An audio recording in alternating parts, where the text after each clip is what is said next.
If you've not heard from somebody in a while, check on them. If the person comes to your mind, don't just say, hi, how are you doing? Say a word of prayer for them. They don't have to know. Check on somebody you've not heard from in a while. It's just a text message away or a 1 minute phone call away. Don't leave people to themselves.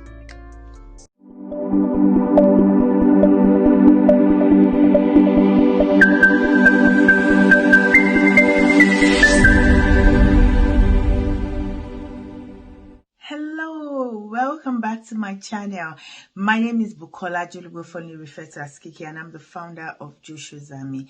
If this is your first time of coming to this channel, I want to say thank you for stopping by. I hope you find truth and usefulness from everything you watch in my channel. Feel free to explore. And if you're returning, thank you for always coming back. Thank you for always being with me. I do not take you for granted, and I'm super grateful for you. Now, the beginning of this month of May, we've been talking about mental health in men and in our boys. So if you missed the first episode, please feel free to go back and watch it and explore the rest of the topics. But this week, I'm going to be talking, which is the second part of this teaching on mental health in men or boys. I'm going to be talking about the triggers. Last week, I gave some statistics, and I talked about, mental health, what it is, and how not to discard it or ignore it, right? This week, I want to talk about some triggers of mental health. And while I was thinking about this, I think in the course of the week, somebody asked me a question: why are you paying attention to mental health? And I said, why do you pay attention to the things you eat? Why do you pay attention to your physical body? You go to the gym and you do all of those things. So, mental health is a trick of the devil. Yes, I agree. It's a trick of the devil. Just like cancer is a trick of the devil. Just like headache is a trick of the devil to steal our joy. And that's the more reason why we cannot ignore it. That's the more reason why we have to pay attention and do something. I always say that there is difference between acknowledging and accepting something, right? So when they say there's something wrong, I acknowledge it. It doesn't mean I accept it. So I acknowledge that thing. I acknowledge the feeling. I acknowledge the problem. I say, okay, yeah, I can see you there, but I'm not going to accept it. And not accepting it means I'm not going to sit on it. I'm not going to sit there with it. I'm currently, I went for a retreat, and, I'm currently away now. And one of the things we talked about, that we're talking about at the retreat, is how we tend to sit. The Bible says, yea, though I walk through the valley of the shadow of death. Yea, though I walk through. Not I sit in or I stay in the place. No. We walk through it. We're not going to sit straight. And the psalmist knew the situation. And that's why we could say, so when you know the situation, when you acknowledge it, you have the knowledge of the situation. You can deal with it anyhow you want to do it, on your knees, anyhow you choose to deal with it, you can deal with it. But not acknowledging it has cost some people so many things, particularly in this area of mental health. Even in cancer, they tell you, they say, I reject it in Jesus' name, and you go and continue to do your life as normal. You won't take precaution. Now, this is a testimony. I remember when we were told my mom had cancer, about 4 or 5 years. No, actually, it's not up to that. It feels so long ago now. But I could imagine how we were feeling when we were inside of it. I think this was 2019 or 2020, 2019. So when COVID was happening, my mom was going for chemo and all of that. And I remember I'll ring my mom here from the UK because my mom is in Nigeria, and I'll be crying, and my mom would say, hey girl, stop crying. Stop crying. The first time I heard about it, I called her, I was crying. She said, stop crying. We prayed. Oh, okay. The second time, no, the first time she didn't tell me to stop crying. But the second time I called her, Mom, my mom said, stop crying. I'm okay. God is going to see me through. He's going to take me through it. Yea, though I walk through the valley of the shadow of death, God is with me, and He's taking me out. He's bringing me out on the other side. And guess what? My 73 this year, yeah, she'll be 73. My 70, well, she was cleared of cancer when last year. So my 70, she was diagnosed just about her. How old is my mom? I don't even know again. But she's over 70. And she's free. So imagine, God forbid, I'm go home and we sleep. Probably will be telling you that my mom is late now. But I give God all the glory. Some people do not come out on the other side, but I'm just so grateful to God for that woman's life and her faith. So what am I saying? It's there, and we got to deal with it. You can't deal with what you don't know. It's there. Knowledge is powerful. So this week we're going to be talking about the triggers. And mental health is an issue in man and can vary from person to person, right? But here are some triggers that I found.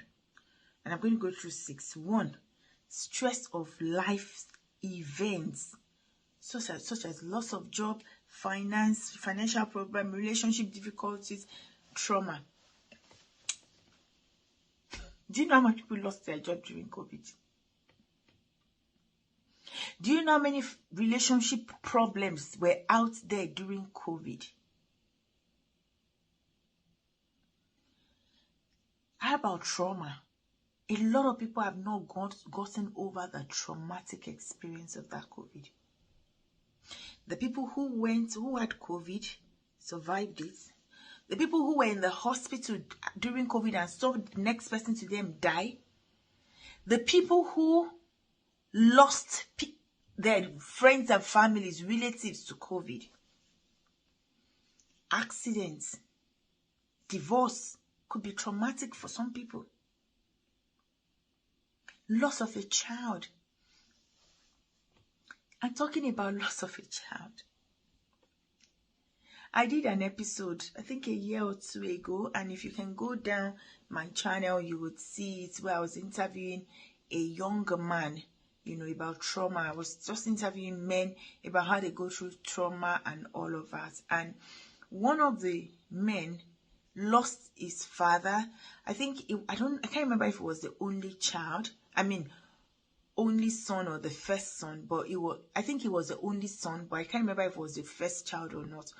I think he had older sisters, but it was like the only son. And when he lost his dad, nobody paid attention to him because everybody felt he is the man. You are now the man of the house. He needs to take care of mom. He needs to take care of the sisters. And on that interview, if you watch it, it was saying that, Kiki, you are the first person that would ask me how I felt when my father died. And I think at that time, his dad had died, I can't remember, or maybe over 10 years or well over 10 years before that time. I remember when we lost my dad 15 years ago, I wasn't this knowledgeable about these things then. And my brother went to buy his coffin, right? So my younger brother now said he wanted to see the coffin, and he went there to see the coffin. And he called me on the phone and he was crying. I want to believe my brother will not mind me sharing the story. He was crying and he was saying, no, I don't want my father to be buried in this coffin. I don't want that. My older brother was like, what is it? This is like a good one. And so I asked my brother, we the girls, we didn't see the coffin. We hadn't seen the coffin. So I asked my brother, do you have any attachment to this particular coffin? Do you have a problem with us picking any other one? He said, no, he doesn't. He doesn't mind. So I said, I'm coming. I got into the car and I went to the place to them. And I looked at my younger brother. I said, Bros doesn't have a problem with any coughing, right? I don't have any. I'm just zeroing my mind. That coughing right now, I've not thought about it. So I'm not going to come up with anything. You do. It's particular to you, right? Look in the room. Pick any coffin that you think you want to bury your father in. And then he pointed at one. And we checked with my brother, can we afford it? He said, yeah, we should be able to afford it. And we paid for it. Now, if we hadn't done that, my younger brother would probably live for the rest of his life with the trauma of his father's death. And then that will add to the insult, add salt to the injury. That after losing my father, I now buried my father in something that I don't like or fancy. For my mom, it was what they will bury, the clothes they will bury her husband in. I won't go into that story today. But a lot of us, things happen. We deal with trauma in different ways. And the way it affects you doesn't mean it's the way it's going to affect the other person. We have to be open, to understand what people are going through and help them. And talking about child loss, when a couple loses their child, we focus on the woman, forgetting that child is also that man or was that man's child as well. If you're watching this, I want you to begin to pay attention to it. The man also needs care. Even though they're trying to put up a strong front, they're trying to be strong.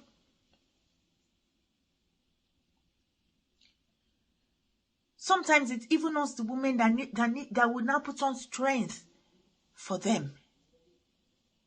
My son was so ill a couple of months ago, late last year, that, oh God, I'm just grateful to God that He brought us out of that. And I would look at my husband. My husband will be crying.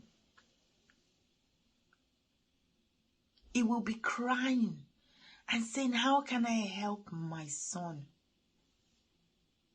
And I will hold my husband. I will hold the son. The trauma, hey, is the only one that can explain it. These are things that make people go into depression, relationship difficulties, the house, there's no peace in the house. And most men are not very expressive. And then we women, we express ourselves. And then while that is happening, we forget the impact of that on our children. A lot of children are going through the effect of the traumatic experience from their homes while they were growing up. A lot of children are trying to break free from that memory. A lot of children blame themselves even for all of those things. So we need to begin to pay attention to those things. Also, substance abuse and addiction. And I realized that most people that we tag that we think are addicted to substances, most people that think are abusing substances, are from the place of mental health issues. Maybe they're trying to look for help, and like we said, men don't talk. Most men are not expressive. They just keep it in themselves. And then they begin to use substances to help themselves. And then it becomes, oh, he's an addict. He's that boy. Oh, that man. Let's be careful how we add salt to injury.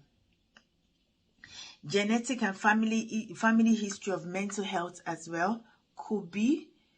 When it's that case, sometimes that kind of one is something you can't control. But you can't control that's happening. Maybe let's talk from the physical point of view. but there's something you can do about it. And that's something you can do about it is control. So you can't control what has happened. Now, let me put it in a better way here. You can't control what has happened in your lineage, right? Before, your ancestors. Is that what they call it? The people before you, right? But you can control what happens from me forward. So focus on the one I can control. I focus on my forward. I leave my backward. I can't control that, but I can focus on this and control this. So that could be, but if that's the case, let me speak the English. Focus on your forward. Focus on the things ahead of you so that you can control that. Hormonal imbalance and medical conditions as well, such as thyroid disorder or chronic pain. Yeah, those could be. Hormonal imbalance, again, is something that affects women a lot as well, particularly when you begin to get to some age. Social isolation, loneliness, and lack of social support. I like this. Lack of social support. I was in my, I think it was in the first episode, or was it in this one? I think it was the first episode where I was talking about how they're even making it very easy for people to isolate and not be in the world, in anybody's space. Creating your AI friend. If you've not heard from somebody in a while, check on them. If the person comes to your mind, don't just say, hi, how are you doing? Say a word of prayer for them. They don't have to know. Check on somebody you've not heard of from in a while. It's just a text message away or a 1 minute phone call away. Don't leave people to themselves. Societal expectations of masculinity, which can lead to feeling of pressure, isolation, fear of vulnerability. It can lead to fear of inadequacy. This is the one I'm going to. And this is the one that depends on me. If I'm not a man, I don't have mental health issues, right? But there's that man. What is my expectation? And societal expectation on our sons as well. I started off Joshua's Army because I say we expect a lot from our sons, but who is teaching them? We're not teaching them. Mothers are, instead of focusing on raising their sons, you know what they're doing? They want to raise their husbands. Oh, he's not doing this. And then you're focusing on the shortcomings of your husband and forgetting to focus on raising your son. Then you now put a son in the society that another woman will begin to struggle to raise. They have raised your husband. He's a raised product. You saw the finished product before you married him. That I said to myself, I saw this man as a finished product before I married him. Why do I keep complaining about him? That energy, woman, channel it to raising your son. That's story for another day, right? But back to what we're saying, societal expectations. I expect the man. In my house, we do a joke, we throw a joke around. I'm disappointed. Who appointed you in the first place? Who appointed you judge over Israel? You are disappointed. Who appointed you? Wait to be appointed before you begin to be disappointed. Societal expectations of masculinity, which can lead to feeling of pressure, isolation. When they feel pressured, what do? They retreat, isolate themselves. Then they begin to feel inadequate. And then they can't open up. Because when they open up, what will they meet? Food for thought, right? I'll leave it there today. And I look forward to seeing you. I look forward to seeing you on the next episode next week. Please stay tuned and don't forget to hit the notification button, subscribe to the channel, and watch out for the next release of the next episode of this series. I love you and I'm grateful to God for you. Feel free also to share with this with people in your network and in your circle, because it's very, very important. It's time we begin to create this awareness.